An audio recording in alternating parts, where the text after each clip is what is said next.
Everything I know from the 80s is a hand-me-down. My record collection, my books, my dad's old Doc Martens, my photos, even my cameras.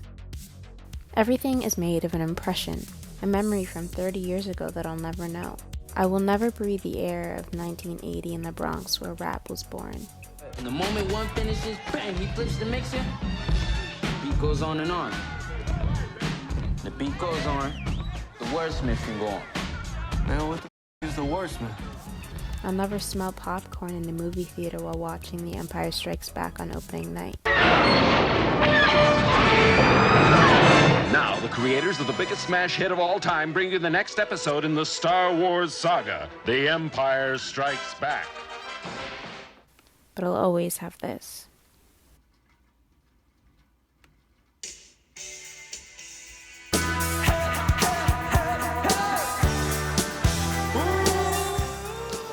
Saturday, November 23rd, 2019, New Brunswick, New Jersey, 08901. Dear viewer, I accept the fact that I was born in 1997 and therefore it is wrong to claim nostalgia for the 1980s. That is wrong, but I think you're crazy for invalidating my interest in media from 40 years ago. What do you care? You see me as you want to see me. In the simplest terms, with the most convenient definitions. Correct? That's how I saw myself at 7 o'clock this morning. I was brainwashed.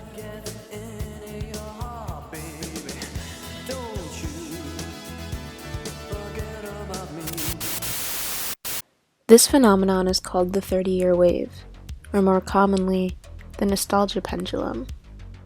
It's a culture of nostalgia in which everything old is new again. We continuously look back and obsess over the culture of decades gone by. Film, TV, music, fashion. As we enter 2020 and leave our obsession with the 80s behind, we move towards nostalgia for the 1990s and 2000s. I thought it would be nice to give the 80s a last little hurrah before they're relegated to Halloween costume obscurity. Remember when your parents start telling you about their childhood and they get really mushy talking about the old days and they say they wish they could relive their childhood all over again? Well, that's how the 30-year wave works on the large scale. As each generation grows older and becomes the creators of modern media, we see a resurgence of culture from their childhood. Last year, all 3 of my Halloween costumes were 80s references. Some of my favorite film and TV shows are either authentic 80s or made to be homages. What if this whole time I've been looking for Will? I've been chasing after something else. That use characters and tropes from movies and TV from over 40 years ago.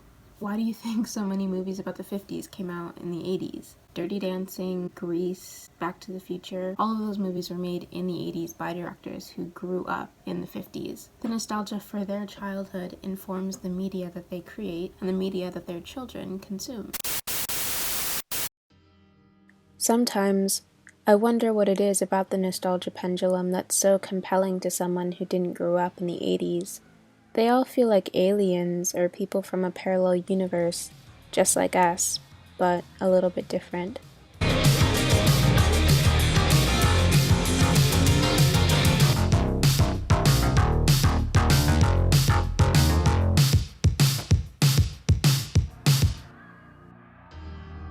Sometimes, I think they look so happy, but other times, it's like looking through a glass, darkly. We remember the happy things, the good things, movies and TV and music that reflected the best of times. And we forget the worst of it all. A burdensome truth that must be simply spoken.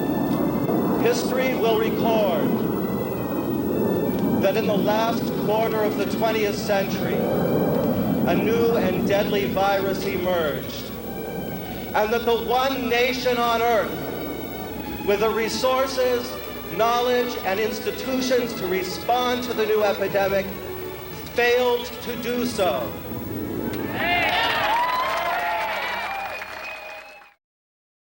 Then I think about what kids in 2040 will think about us, the primitive people of 2020.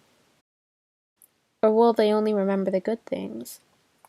What will seem to them like primitive technology, our weird rectangular phones, our books, and streaming services and YouTube, the so-called golden age of TV? But then sometimes I think, what will be left for them to remember that wasn't just a remake of the last cycle of remembrance? It seems that as we consume ourselves in the culture of remakes, that nothing seems new anymore. What could be new when everything in the future seems so bleak? So we look behind for entertainment. What will the children of 2050 remember about 2020? Climate change? The third impeachment in the history of the United States? Rising student debt and a growing wage gap? Well, I'm sure they'll be able to find something good.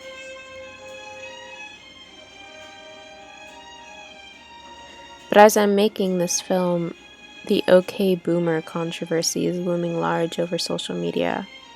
It started as a joke, but I think baby boomers, the generation who came of age in the 70s and 80s, feel a sort of territorialism over everything from that decade. Maybe they're just trying to protect a sense of their childhood that's been lost in the new technologies of a new millennia.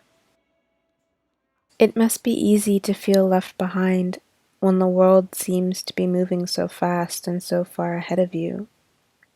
Clinging to the easier, simpler times of childhood makes things slow down. What is it? And feel more familiar. We're deep shit. It's not hard to feel destabilized in a world that seems to move at 100 miles an hour.